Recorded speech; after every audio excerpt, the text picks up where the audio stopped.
You ever tried to go back to who you were before it all broke in the marriage and realize that that person and those visions don't fit anymore?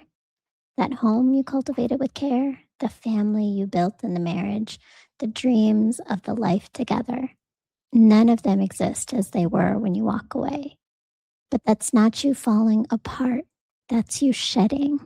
And today I'm going to share the 5 skins we shed after the breaking with our children, ourselves, in dating, in how we show up, and in who gets to stay. This is the skin we shed, every version I outgrew. Welcome to After the Breaking. Somewhere along the way, something broke. A relationship, a belief, a version of yourself you learn to survive as. And no one really tells you what comes after that.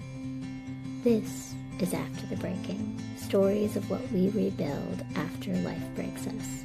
Because healing isn't about becoming someone new. It's about returning to who you were before the world told you who to be.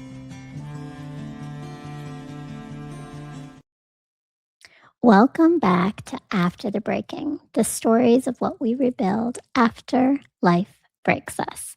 I'm Maria Cosme, also known as Brown Girl Interrupting. And if you're new here, I'm really glad you found this and you found me. This is the show where we talk about parts of healing that no one really prepares you or prepared me for. It's not the leaving, it's not even the grief, it's that after, the quiet, disorienting, sometimes invisible work of healing and rebuilding yourself when the noise finally stops.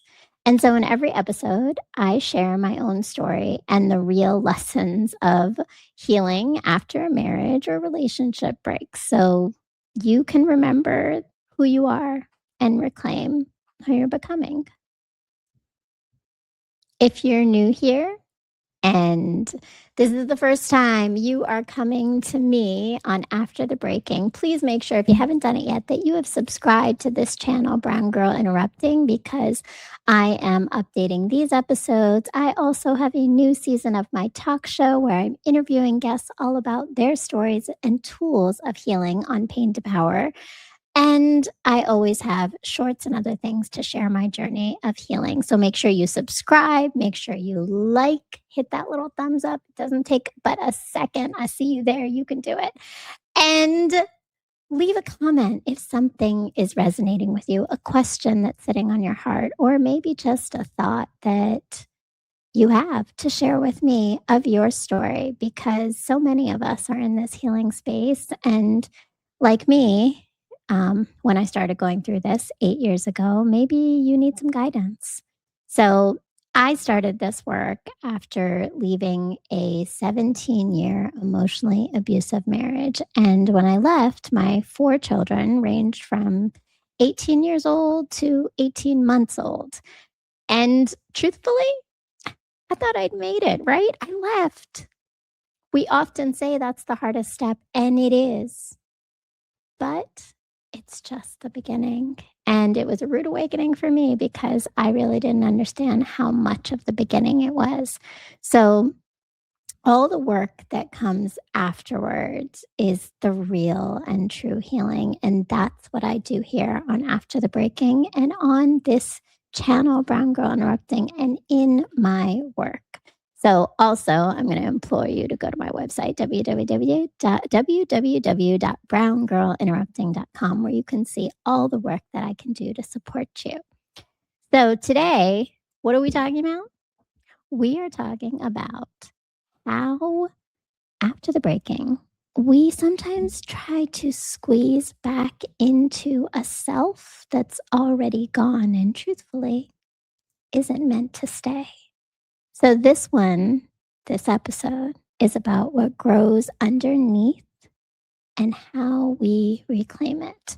So I want to start with the first one. The first is the skin of self-abandonment. That's that layer that we have that is our patterns of abandoning ourselves.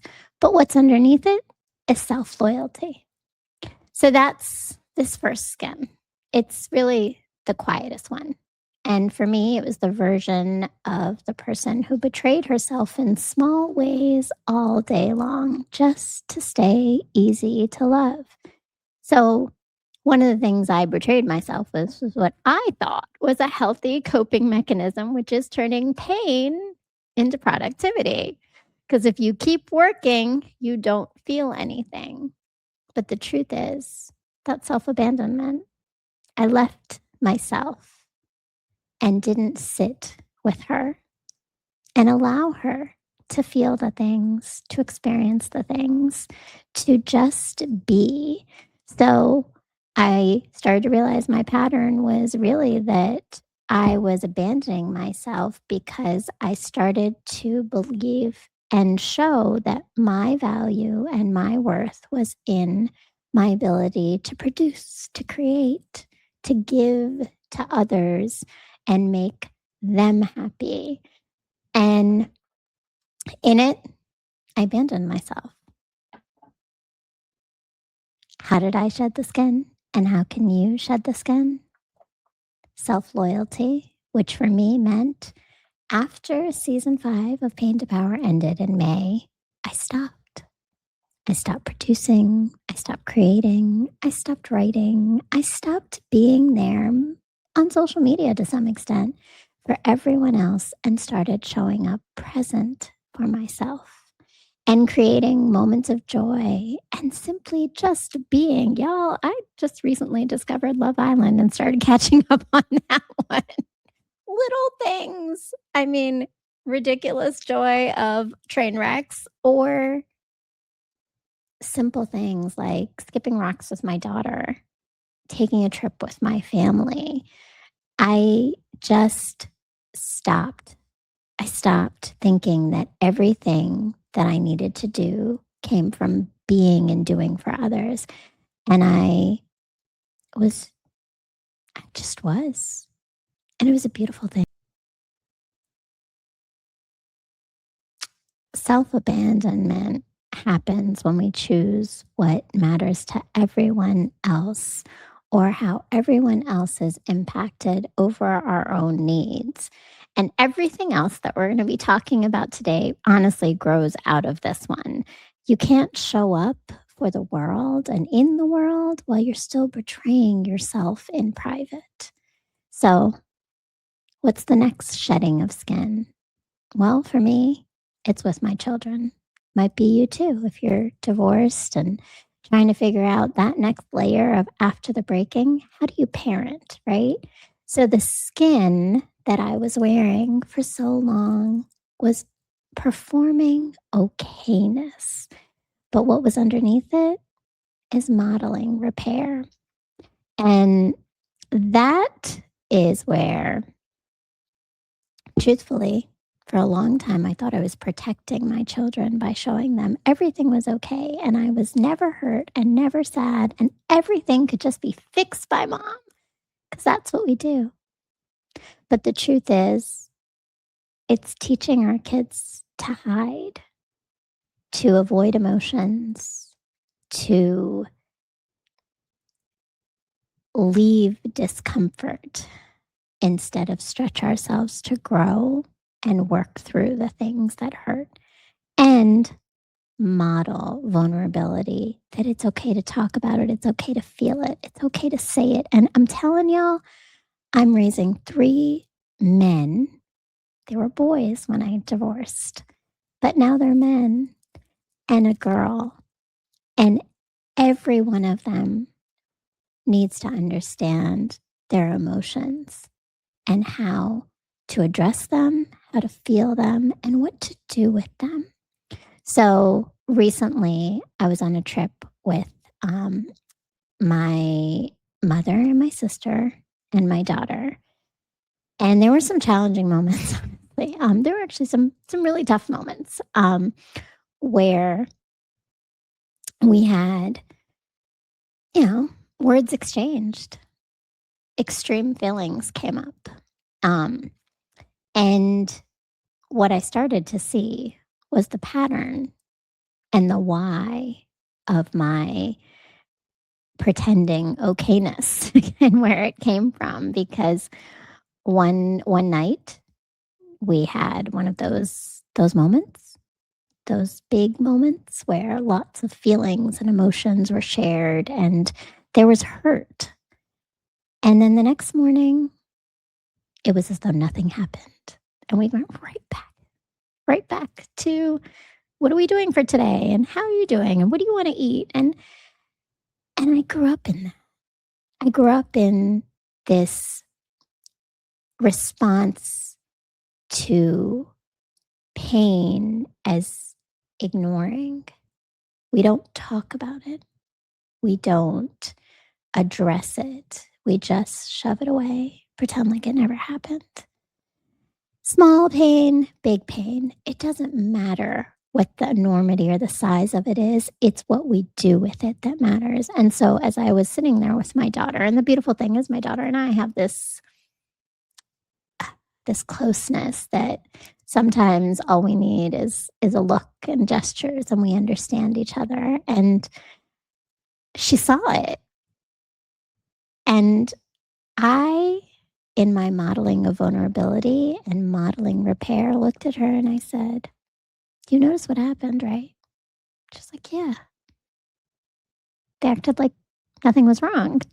Like, yeah, but that's not healing. Healing is when you name the thing that harmed you and you move through it, but you talk it out. And she knows, because this is what we do in our house, is we talk it out. We never just leave it where it is. And part of that is because it's the skin I'm shedding. And that one I grew up with. I'm not going to pretend we're okay if we're not. We model repair. So our children don't learn from what we say. They learn from what they watch us go through and survive and work through. And when I let my children, particularly my daughter in this case, right, see me mend and interrupt the things that were just placating emotions, she's absorbing that and she's not growing that same skin. All right, the third skin is a little raw. It's in dating. And what's the skin? It's auditioning, thinking that we need to be chosen. And what's underneath is discernment. So the third skin is really when you walk into the room when you're dating and you're with people and you're thinking, am I enough to be chosen? Instead of asking, is this safe enough to choose? So this one's a hard one for me because dating has never been easy for me. I only ended up marrying the person I married because I got pregnant after a very on and off again sketchy relationship we had. And then after I left in 17 years through from my 20s all the way to being 40 years old and started dating, I hadn't done the work to heal. I hadn't, I didn't know myself enough. And so I continued some of these patterns, like auditioning, instead of seeing and realizing who I was. So the skin I shed and how I shed it was I discovered someone that didn't need to audition to be chosen. And truthfully, and this is the real and honest truth, this is my hardest shedding because it took the longest time. I only really, after these 7, 8 years of dating and being in the dating realm, realized this year because the rug was pulled under me from in love unexpectedly at the start of this year. And when it happened, I had to start reassessing a lot of things. I had to really wake up and shed that skin of craving to be chosen and seen. Now, it doesn't mean I don't have my moments. Doesn't mean I don't get lonely. Doesn't mean I don't crave some companionship at times, but I no longer do it at the cost of being an option or a maybe in someone's life. And um, I used to be picky, and not everyone was getting a seat at the table, but just being picky, if you're like me, which means I'm particular, I have to be attracted to them. I have to really vibe with their personality. And there weren't a lot of people that actually matched with that. But the few that were and the few that did was enough that, again, that pattern that I had to shed of auditioning and desiring to be loved won over what I actually noticed or paid attention to the men were willing to give and show up as. And so I started to think they were the prize. In fact, in my shedding skin season, I wrote a poem about this called Sis, Don't Crown Him. Go and check it out on my Substack, which is another place you can follow me in addition to TikTok and Instagram and Facebook. What am I leaving out? LinkedIn. I'm all over those things. And I'm writing, I'm creating, I'm producing when I'm not just being, because we talked about that shedding of skin. But yeah, I got the poem, Sis, Don't Crown Him. Because what I realized is I was giving emperor status to jesters. Sis, don't crown him. Shed the skin and know that you are the prize. You're the whole package. You're the bomb.com. And that's what I realized. So I shed the skin and I started to learn that it was actually not just about what men were saying. It was what they weren't saying. It was whether actions matched up with their words and aligned with what was my needs and my expectations and what I deserved. One of the things I did is an action I took in this process of shedding my skin was I stopped making effort. Sometimes I would notice, did he step back? Did he step up? Did he walk away? Did he make reasons and excuses for not showing up for me the way I needed him to? And what I noticed was those avoidance. We've all heard that phrase. The unhealed guys and the I can't decide what I want men showed themselves pretty quickly. And I finally could discern what was aligning with me and what was maybe just another warm body to keep me from feeling lonely. So, discernment, it isn't a wall. It doesn't mean I don't try, that I'm not out there still opening my heart, because I am. As part of shedding my skin is also not having all my blocks and barriers up, but holding on to my discernment, which means I'm understanding the difference between performing love and evaluating it.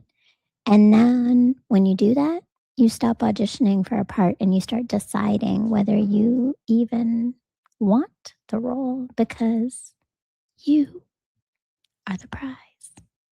And when you shed the idea that you need them to feel complete, you complete yourself.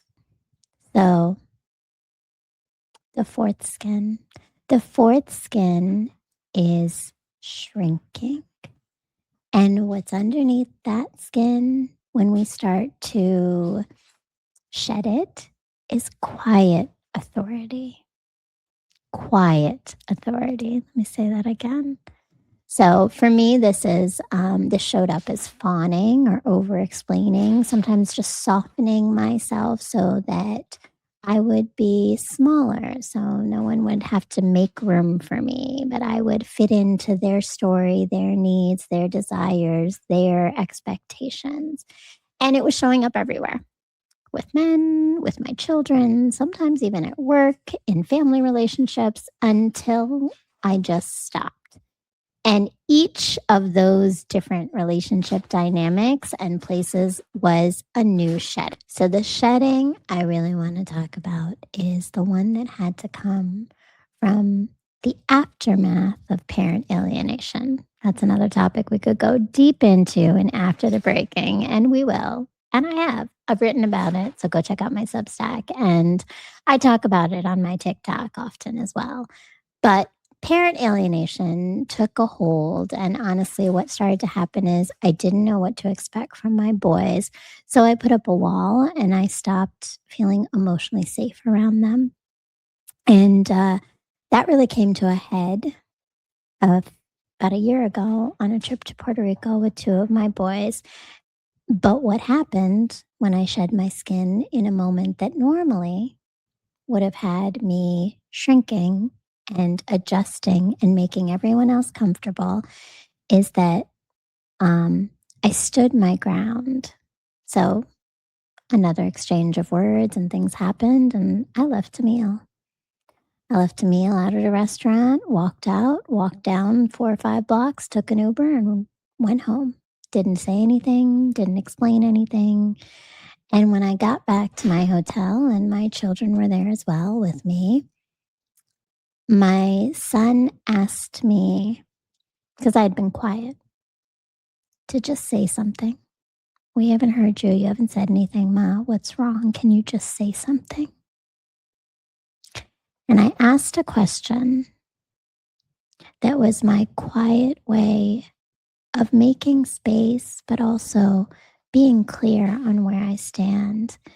And I didn't apologize for my feelings, but I asked, do you want me to speak so you can feel less uncomfortable with my silence? Or do you want me to speak because you want to know what I'm thinking and feeling right now? Because those are two very different reasons for me to tell you anything in this moment.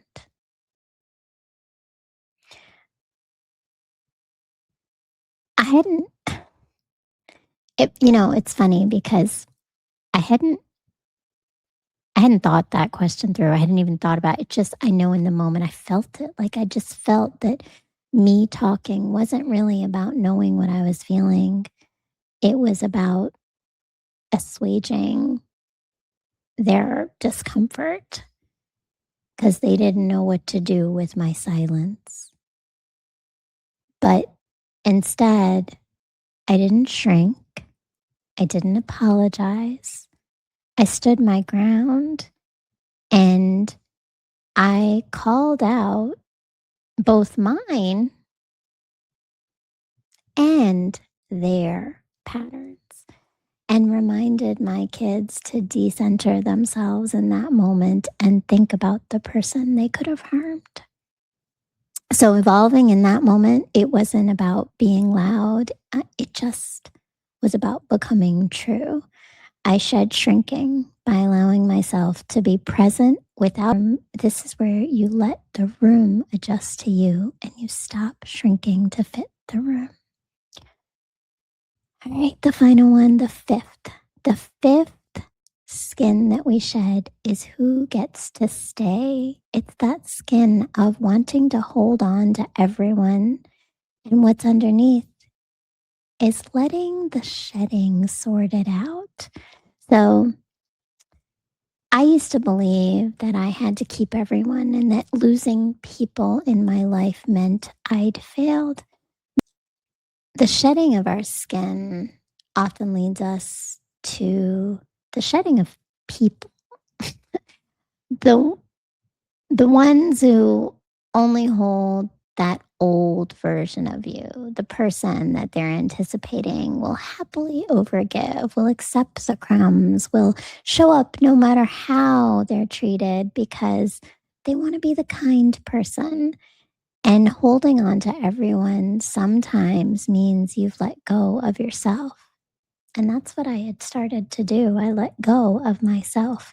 So when I started to reevaluate my relationships, the ones that were truly actually aligning with me, I shed a part of me that believed I needed to hold on to everyone because some people evolve with you and some start to fall away. And yeah, there's going to be grief in losing the familiar, but the freedom of choosing who surrounds you is priceless, especially after the breaking, where what you need is support system, people who are lifting you up, people who want to see you win, not because you perform a certain way in front of them or for them or with them. They don't require a version of you. They just accept you for you. Come as you are and stay as long as you need. So, reevaluating relationships is a layer shedding that opens your eyes and truthfully lightens your souls because not everyone is meant to be on the journey with you. So, that's it. These are the 5 different sheddings that I did. They might be similar to you. And if they are, leave a comment, share which of these aligns. You know them, you're familiar. Which one do you still want to know and understand more? Which one maybe do you have a question about?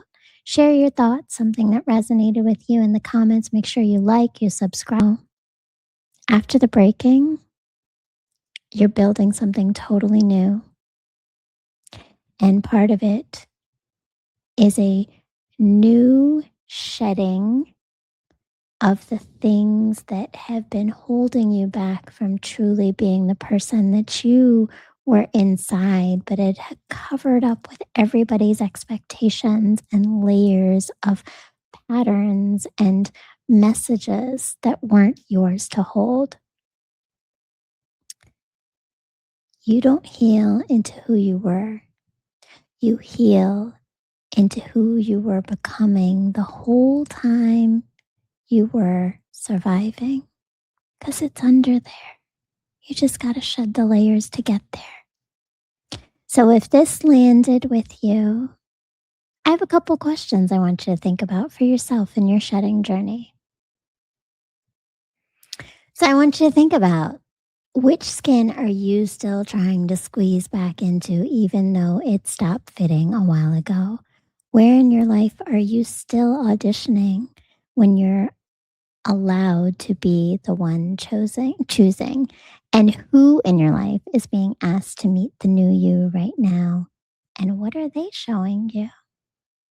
So think about those questions. Give me an answer below or share it with me in any other format. I'd love to hear your thoughts. I'd love to hear what you're experiencing. And if any of this landed, it's because maybe you're shedding too. Maybe you're in that after the breaking moment, or you know someone who might be, and you want to go deeper. So you can see right down here, that is actually right here. All of this work is connected to my framework, Return, and we can go even deeper in Empowerment Unlock, which is my courses. That is 5 weeks long online courses that really take you through the patterns, the behaviors, and unlearning the mindsets and actions that leave you stuck in some of those. So join me, and you would join a cohort of beautiful women who are also in the same place of healing and returning home to themselves. And if you want to go even deeper, I do individual coaching. So I have discovery calls. All the information is in my link tree, which is in the YouTube description below. And make sure, if again you haven't done it yet, subscribe, like, leave a comment, and pass this along to someone. I know that you can share now on YouTube. So just hit that little share link, pass it to someone you know could use this episode, could use pieces of this episode. Follow me on Instagram, Facebook, TikTok, Substack, and LinkedIn, and of course on YouTube for more on how we heal after the breaking, how we reclaim our power, and just the journey of what it is to rebuild after you feel like life just broke you. Because I've been doing it and I keep doing it. And I'd love to have you on this journey with me. So follow me for more. Be sure to tune in. And Pain to Power, my talk show with amazing guests. And I cannot wait for season 6 to begin in October. Make sure that you subscribe to this channel so you get the updates and hit the bell so that you know when that new episode is coming out, because it is going to be a truly amazing season. I have some wonderful guests lined up, and I cannot wait for you to meet them and to gain some of their wisdom, knowledge, and tools to heal. So, after the breaking, we rebuild differently. Join me and keep following me as we continue to rebuild.